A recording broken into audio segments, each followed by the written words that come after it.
So, for those of you that are having pain in your body, if you're having joint pain, arthritis, you've been diagnosed with something recently, you're going to want to listen to this episode because Jane Hogan has been through it all. The thing that I loved so much, and I want you to really pay attention to, is that a lot of that pain in the body can be resolved by calming the nervous system. So, if we learn techniques on how to calm our bodies, we will avoid the pain that could have come had we not. So, I hope that you listen to the end, leave comments, connect with Jane. This is really, really good stuff. All right, let's get started.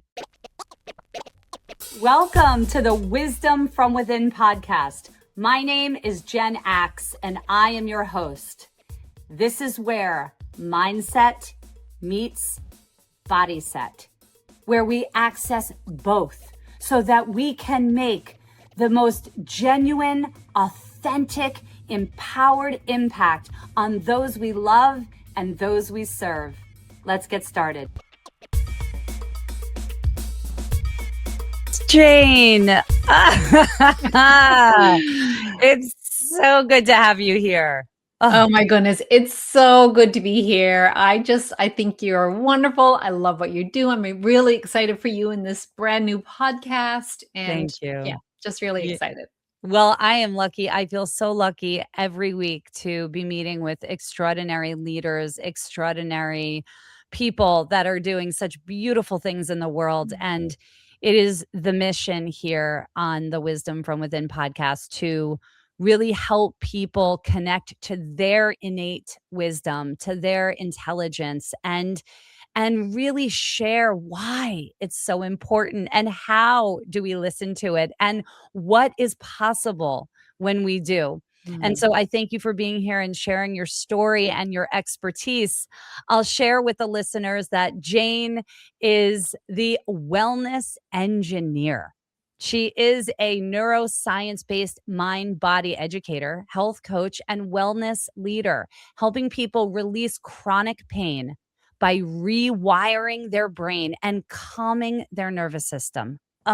Such incredible work. Through her Wellness by Design podcast, best-selling book, Pain Free on Purpose, use your mind to heal your body and get your life back on track. And her transformative programs, Calm by Design and Living Pain Free, Jane has guided thousands of people to retain their nervous systems, restore vitality, and return to a state of peace and possibility. Yes.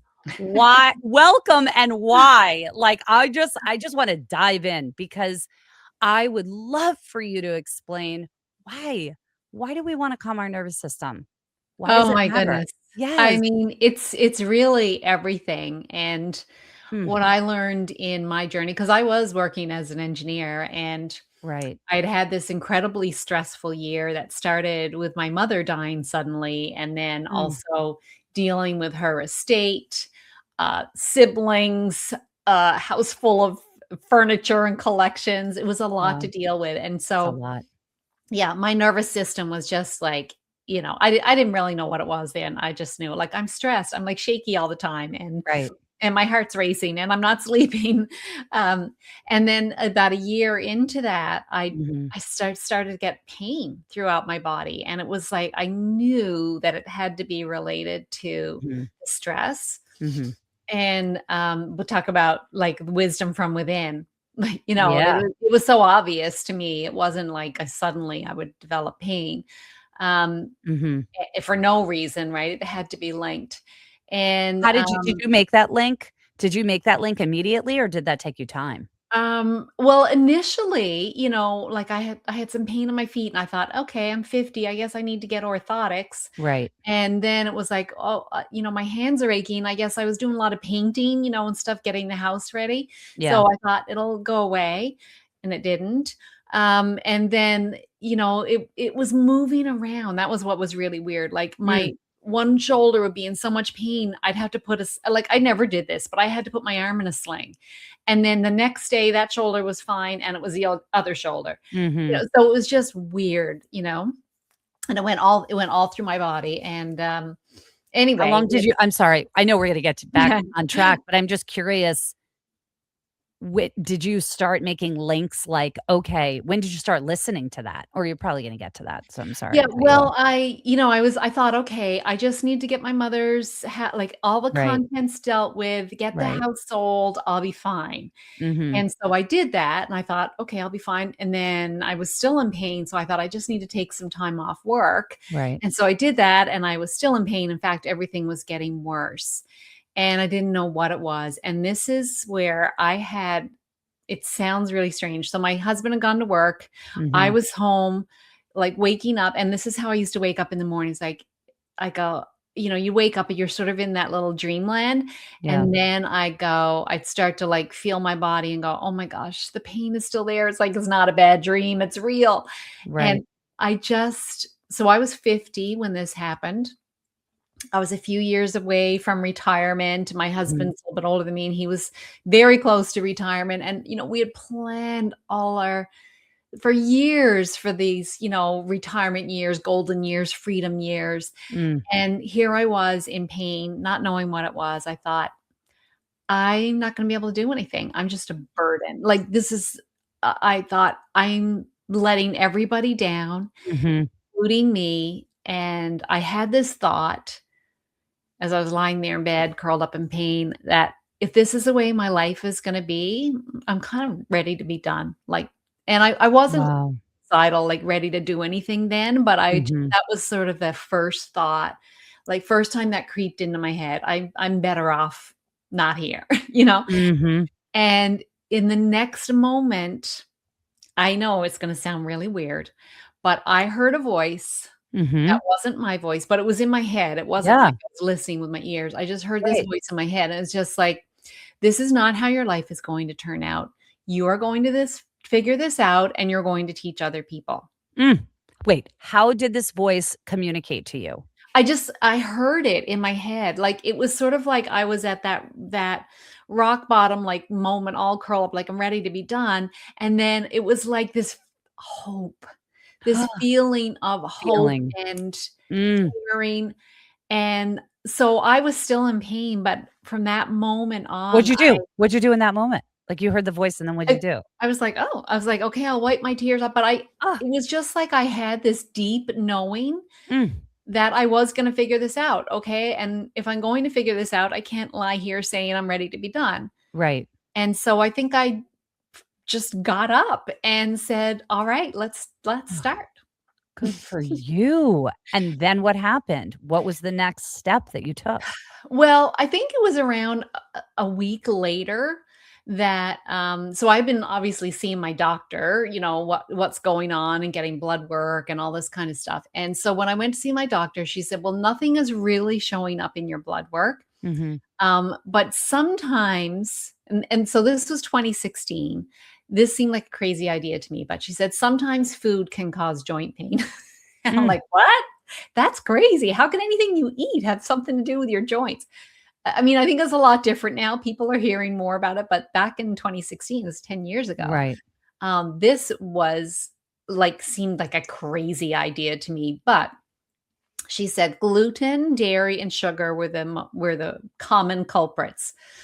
And so I'm like, okay, this is part of me figuring it out, and just being an engineer and, like, very the science mind. I'm like, Yes. okay, I will do this experiment, see what happens, track things. And so but I had no idea what I was doing. I didn't even know that this was called an anti-inflammatory type of diet. All I knew is I'll just stop eating bread and pasta and sugar. Wow. Actually, she just told me gluten and dairy, but the only time I had sugar was in baked things, so I cut out sugar the same time too.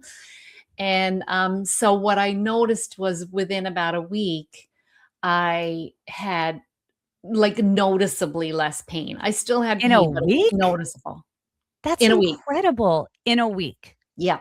Yeah. Okay.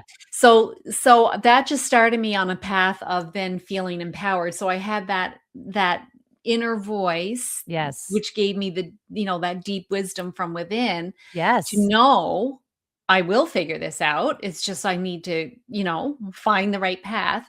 And then that took me to try this out. Right. and seeing some results, and I was tracking things. So I'm like, okay, all right, we'll just keep going. Then I discovered, okay, food is medicine. And I Mm. thought, oh, I've just got to find the right foods to eat, the right foods to not eat, and I'll be fine. And Wow.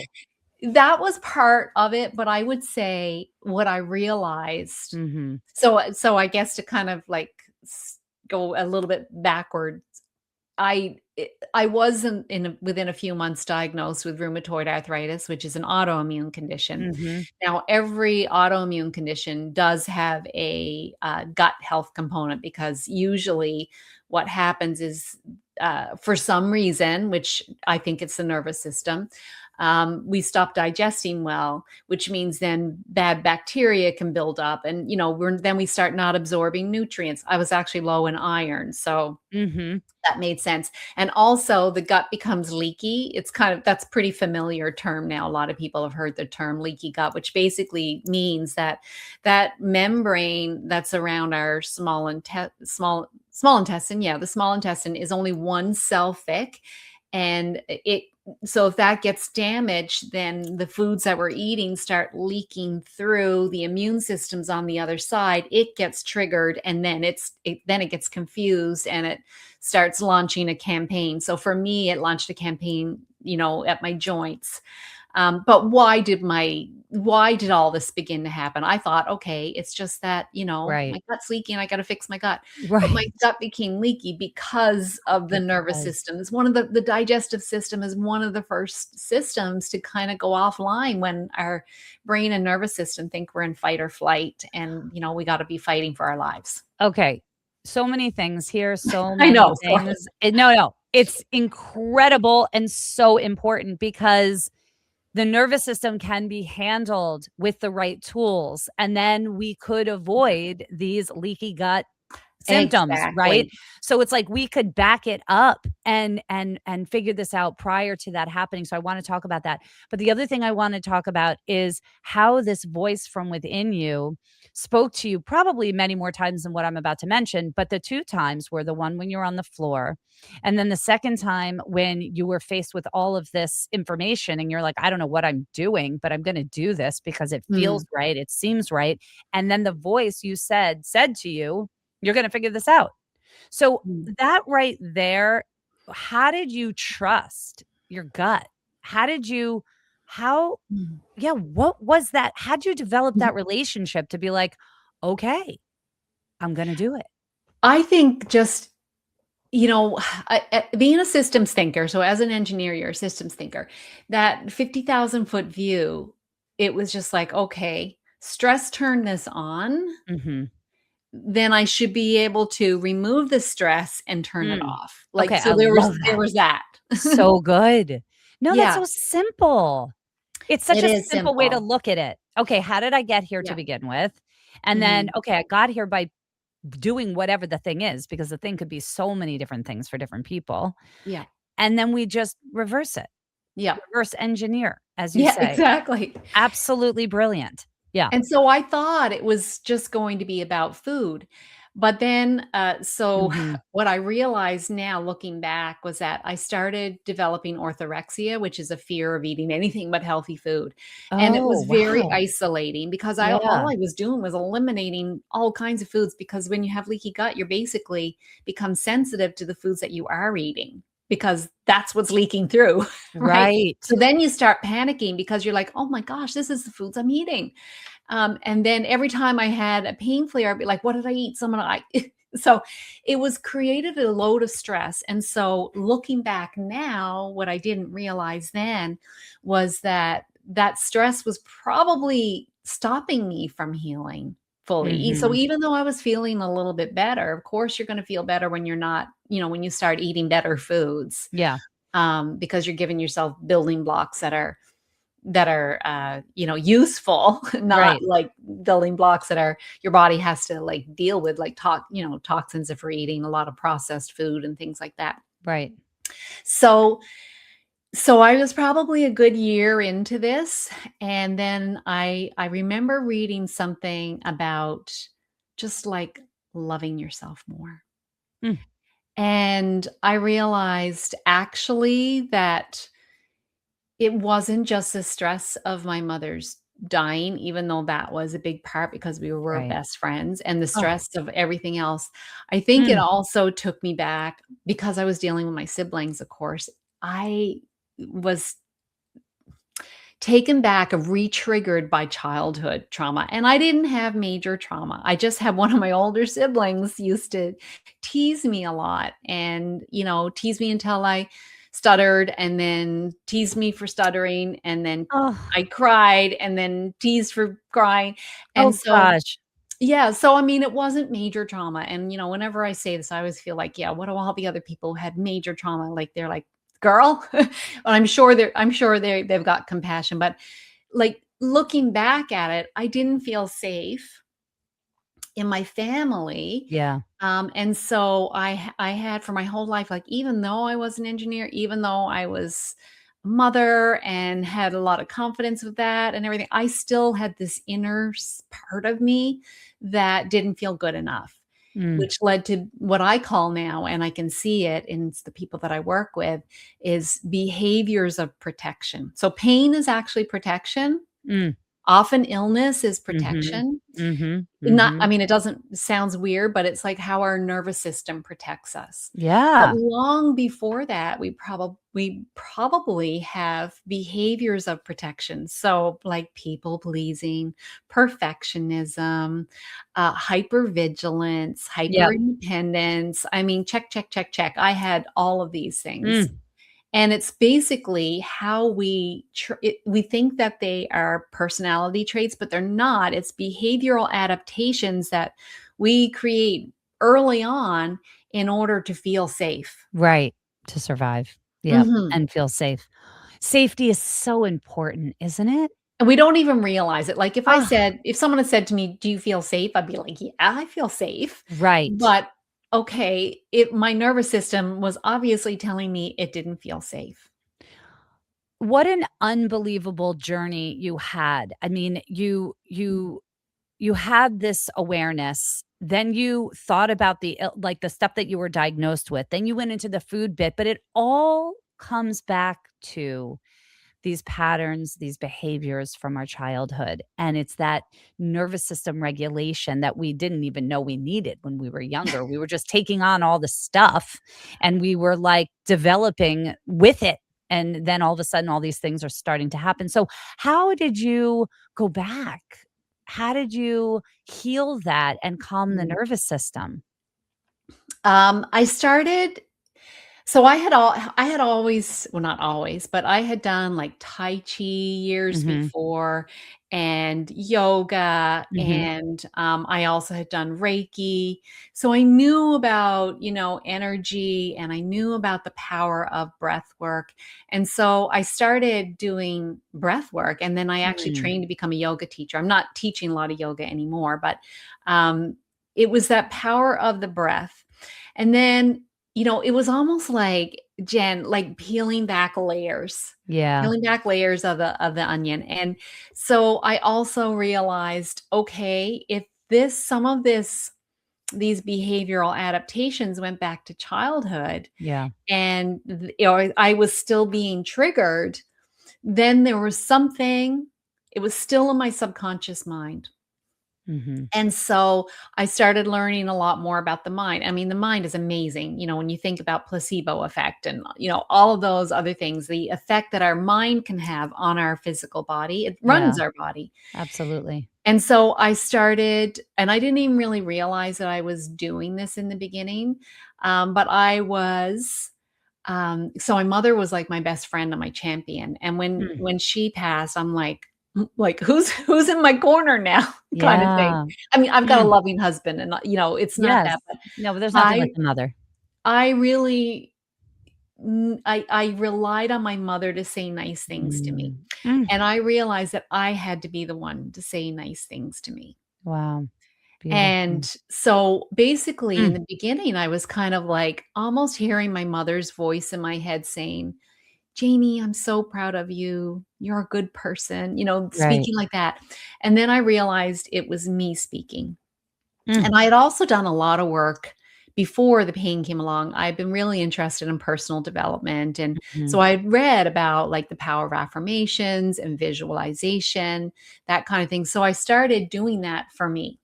Mhm. So I could barely, I forgot to tell you, I think that all this happened, I went from being strong and healthy to barely able to walk and couldn't make a fist with my hands, no grip Wow. strength within How about 3 months. how old were you at that time? I was 50. I just turned 50. Okay. When all of that happened. Wow. Yeah. Okay.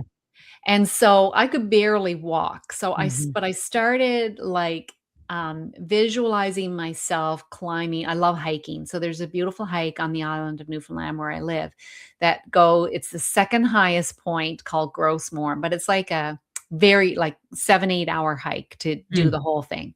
So like I wasn't anywhere near being close to doing that, but I would picture myself doing it.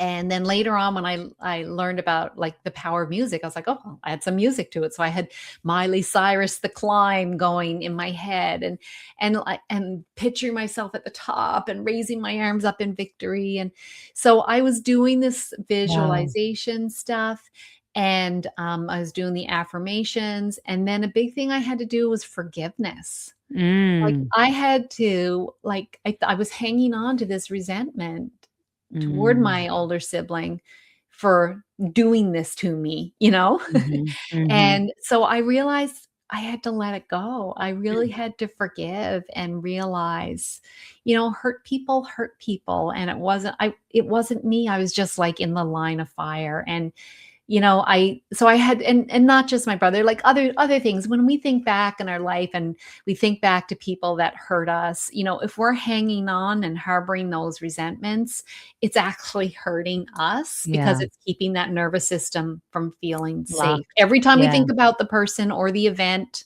we have that. And so I worked, again, that was a multi-layered thing, working on forgiveness. I did journaling, I did a lot of Mm. different practices, Mm. um, and I still have Beautiful. to work at it. Like we're all a work in progress, Absolutely. right? How Mm, Yeah. I'm sorry, go ahead, finish what you now were saying. things will still come up, or I'll have a little memory of something like, okay, that gave me a little, and Yes. so that voice within, I can feel it. I'll tighten Yeah. in my solar plexus. I mean, because our Mm. bodies are speaking to us, right? Absolutely. And so I'll feel that tightening in my solar plexus, or like tightening in my chest, or, the Yeah. throat constriction, something like that, or maybe my shoulders might And go what do you up. do when you feel that? I start by breathing into it, Mhm. So do and you I keep really moving? Do you pause? Do you lie down? What happens? I don't necessarily lie down. I'll try to get the area moving because it's like Mm. tightness. Yeah. So, if it's my shoulders, I might move them Mhm. around a little bit. Okay. If it's the solar plexus, like that's a really hard one for me to Yeah. move, but Yeah. I'll try like that breath work of moving it in and Mm. out. Mhm. So, one thing I try to not do is try to Yeah. think it through too much, which Exactly. is, Feel it. as an Mhm. engineer, like, we're so used to being very cerebral and thinking all the time. But Right. instead, and I have a little thing where I say, don't not ask where, not why. So not like, why am I doing this? Why am I Right. like, okay, let's just go to where. Let's just go to the body and Absolutely. let it loosen up, because our body, like through the nervous system, will constrict, because Yeah. that's protection. Yeah. Expansion is like freedom and Letting release. go. Yeah.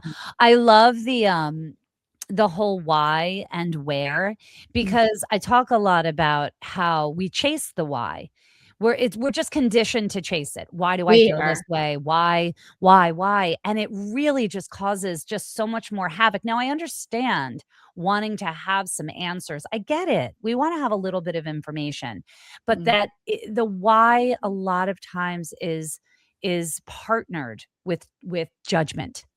I Exactly. judge myself. So when we can release the why and just lean into the where and how is this making me feel, then we can really relax the nervous system. I'm curious about how you listen to that guidance now, and do you? So it's one thing to feel the angst or whatever the feeling is in that moment. And then I asked you what you do, and you start to move, which is great. So, for our listeners, it's like if you're feeling something and it's in a high emotion, high intensity sensation, allow yourself to move that part, whether it's shaking your hands or your shoulders or your head or your legs, or go for a run, move the energy.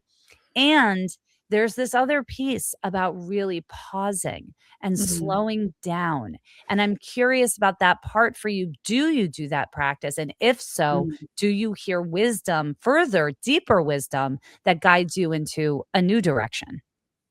Oh, I love this question. Such a Oh, great good. question.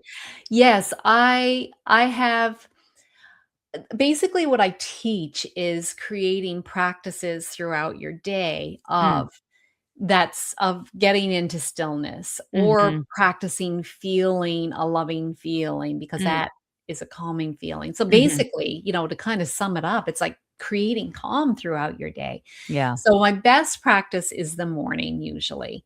And I do very often get some wisdom and insights from that. But I think the thing about having a practice and really cementing it throughout the day is we're creating these little touchstones of calmness. And that helps us recognize when we're out of it. Mhm. So it's through the awareness of creating calm, knowing and having some tools on hand, like different people have different tools that might work for Right. them. Having tools on hand that you can turn to. And then through that awareness, Mhm. when you're shifting out. So it's not that I never shift out now, like I'm still triggered by things, but Sure. I'm not sitting in it for like hours or days like I used to. Mhm. Yeah. So I'm So catching it. you're catching it. Right.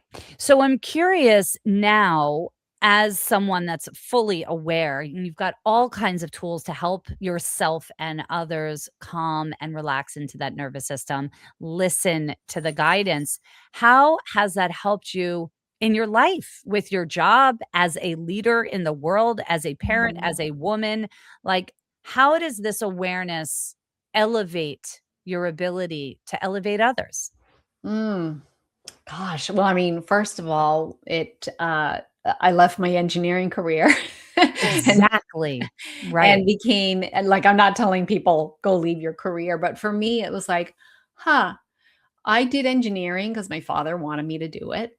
He was an Mhm. engineer, I came from a long line of engineers, so Mm. that was one thing, and I'm like, this isn't filling me up anymore." Like, I Right. loved it, I was good at it, Yeah. um, but I taught engineering actually at a college for the last number of years. So and I love teaching. Mhm. And so I part of this was like, well, I wanna learn more. And so my naturopath that I had been working with at the time told me about the Functional Medicine Coaching Academy. And so Mm. I thought, okay, I'll study that for a year and online and see where that goes. And I didn't know if it was really going to go anywhere. But after the year of doing that, and I was still working on myself at the time and my health and the forgiveness practices. And I learned so much in that program because every single month we did a mind body Mm. component. And that Mhm. was the part that really, really lit me up, more so than the, anti-inflammatory diets and all that kind of stuff. It was like the power of the mind. And so, I just started, I took a leave from my job at first Mhm. and partly, for my own health, but also Yeah. partly to like start trying out some of this stuff. And I started coaching people one on one, and then then my intuition led me to, all right, if I want to help more people, and I was told, remember the voice in my head, I'm going to teach people. So then I started, kind of what you and I were talking about before we start. I like, okay, I'll start a Facebook page, I guess, and I'll start talking about this Right. because just talking to my friends about stuff, I always Right. used to say it didn't go over well at parties, like, people Right. just weren't as interested, and so I started Yeah. building, like, my own community, and then I Yeah. I built a community that's been running now, called Living Pain Free. It's been running since 2019. Mm. So that's been going. It's just like I just keep like, what else can I do? And then I always wanted to write a book.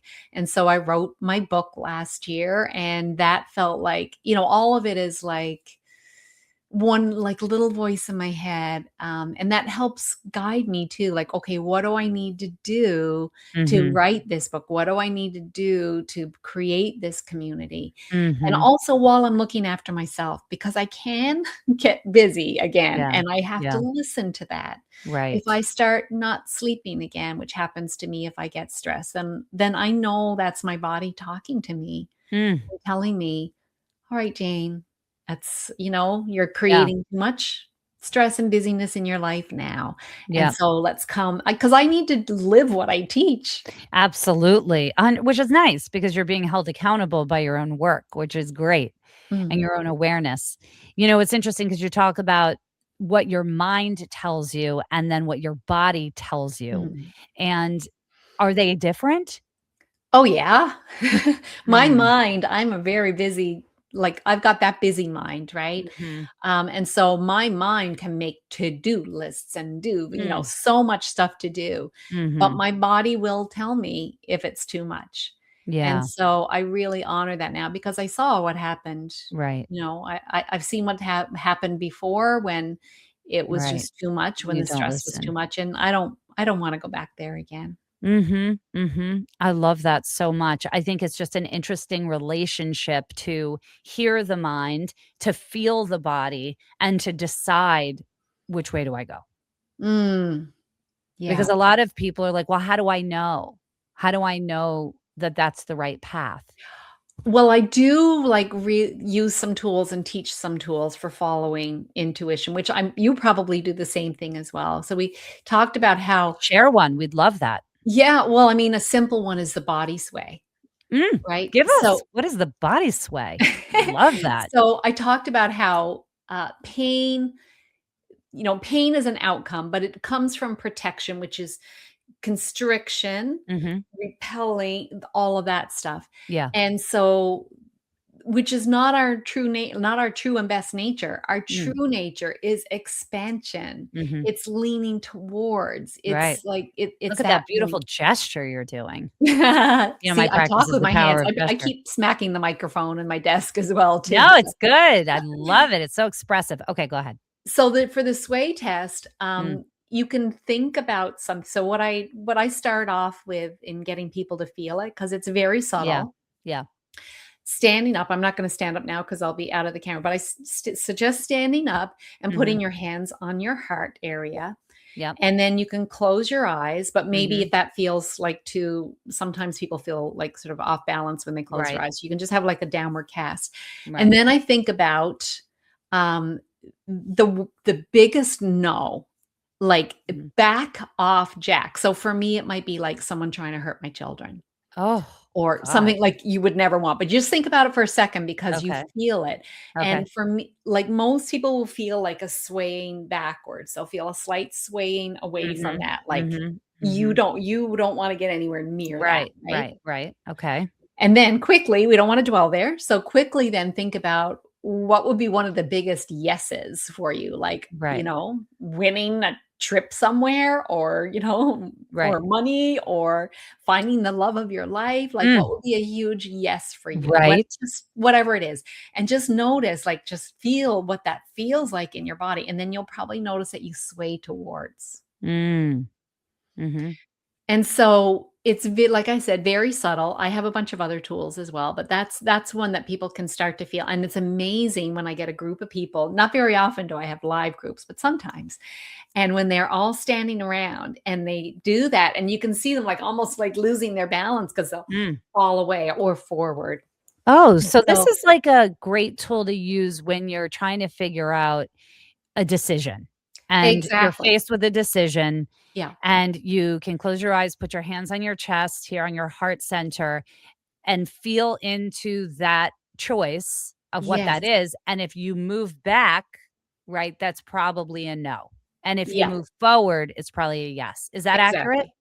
Yep, that's exactly it. And I you can love even that. do this with, yeah, like with any kind of choice, just sort of thinking about it and do you sway towards or away? But it's kind of fun to practice it because Mm. then you get better at trusting it. Mhm. And yeah, I mean, there's other. I started off using a pendulum as well, which I still do love using a pendulum. So you And what do you can, do with that? where is my, well, here's one pendulum. Okay. So, so I'll basically, so this is really what the pendulum does. It's not like the pendulum is magical and has answers. It's just your brain can communicate really subtle movements through it. Okay. And so, first of all, when I first started this, I would, kind of the same thing, like what's a yes, a big yes one. Mm, So I'll find out, how does this signal yes to me? And then the no one, and then how does it signal no to me? So for okay. me, the yes is back and forth this way, Okay. and the no is across that Okay. way. Got it. And so you can kind of start with some little things and asking, yes and no questions, So you'll basically. hold it up and you ask the Yeah. question and then you see which way it moves. So I'm holding it Okay. up and Okay. I'm steadying my elbow and I Yes. get it really still. Okay. So the elbow is on the table. Yeah. The hand is holding the pendulum. Okay. Yeah. I started using this pretty early on. I mentioned that I was working with a naturopath, and I told her that I sometimes used a pendulum, and she started saying, "Well, ask your pendulum what it says about this supplement and that supplement." And I'm like, "Ah, I guess I don't really need to go to a naturopath. I can Right. figure this out." Um, Wow. so Amazing. yeah, so Oh, I love the love that. pendulum, but like I said, it's not like the pendulum is magic. It's just Right. that really subtle movements will come through our nervous system. I So it's love just it. a communication tool. And then there's other ones. One I really, really like is rolling my it's my middle finger around on my thumb. Mhm. And this one is really, really subtle, and your hands have to be really dry. But a yes is it rolls around very easily. And Mhm. then a no, it gets sticky. Mm. Interesting. For someone like me, I have, like, this very strange sensory thing on my hands, and, like, I can't do that without my body kind of having this reaction, and I also can't do things like how when people put their hands together and then rub them? I can't do it. I never have been able to do it, so it's so interesting how and I have no idea why, Hmm. but I just those things, but I for some of the listeners, they'll be able to do that. You just gave us 3 really great techniques to try: the pendulum, the sway, and then the rubbing of the middle finger and the thumb. I love Mm. all of that, Mm. and I really appreciate your journey. I think it's extraordinary and how you really listened to that voice and Mm. trusted it and allowed yourself to just go and look at what came on the other side. So much insight and research and, Yeah. your practice, your book, and all the things. It's just really beautiful what happens when we follow the body.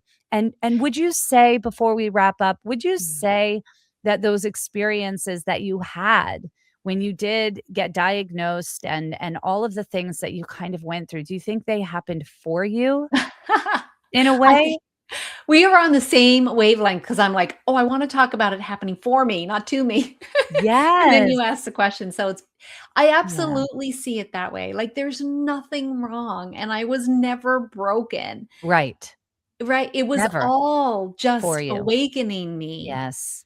to a Yes. better version of me. Gosh, that protective Yeah. person who had to people please, who had to be perfect or tried to be, who had to be hyper vigilant, hyper independent, like, that person was not having the most fun time. Exactly. Like, that Yeah. wasn't the fullest expression of me. So Yeah. I do see all of it now as happening for me. I think that, it was all the best thing that happened to me, but it was Yeah. the right thing to happen because that's how it happened. Yeah. Well, the other thing is too, is the extra layer, and that's really what this podcast is all about, is that, yes, it's about the awareness and the healing for ourselves and becoming the highest and best version of who we are, Mhm. and It's about that leadership piece. What do we do with it? What do we Mhm. do with all of this awareness? What do we do with all of the learning? Well, we go lead. Yeah. We go lead our children to help them with their awakening. We go lead our teams so that they can rise and create their impact. So it's all, for me, it's like it's all happening for us so that we can become and remember the truth of who we are, learn all of the Yeah. lessons we're meant to, and then go teach, go lead. And Yeah. so that's what you're doing. And that's really beautiful. That's really Mhm. beautiful. Just keeping it in for ourselves. It's like, okay, that's great. And we It can is. take that and go serve. And Yeah. that's when it gets really exciting. Yep.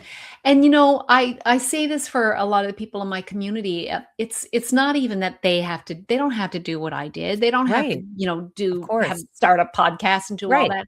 But just by being Yes. that person who's calm and Right. loving and Exactly. compassionate, kind to Yes. themselves and kind to other people, Right. compassionate with themselves, compassionate with other Yeah. people, they are sending a ripple out into the world. In fact, that's Absolutely. my book. Oh, I'm not sure where it is, but the cover of the book has a ripple on it, and yes. that's exactly what it's about. Like, you just be who you are, be that calm presence, Yeah. and you are sending a ripple out around everyone around you. Exactly, exactly. In other words, we all have a different pathway towards creating impact and influence in the world, and just be with that, whatever that Yeah. looks like for you. I love it so much. I'm so grateful for you. Thank you so much for being here and sharing your story and your journey and your expertise.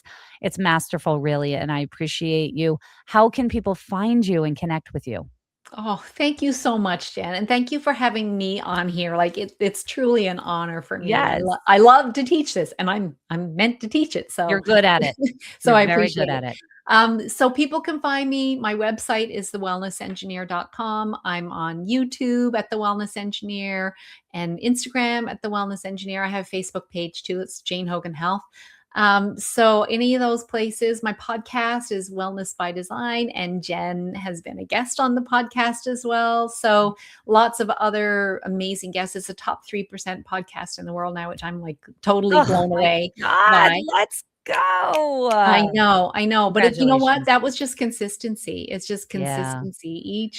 Each week I've been doing it since 2020 now. So yeah, fantastic. You're so any of amazing. those places, and just leave the message for people that like I love your whole message. Trust yourself. Trust that this is happening for you. Mm, Listen. Listen to your body because it is speaking to you. mm, beautiful. I love it. Thank you so much, Jane. I appreciate you. And thank you all for joining the Wisdom from Within podcast, where human stories awaken leadership from within. I'll see you next week. If something in this conversation spoke to you, don't keep it to yourself. Send it to someone who might need that message too. You can also send me a comment because I would love to know what it is that landed for you. But most importantly, take a moment to pause and listen to what it is that resonated, because that's where your real guidance system lives. The one you can trust, the one you can rely on. See you next week.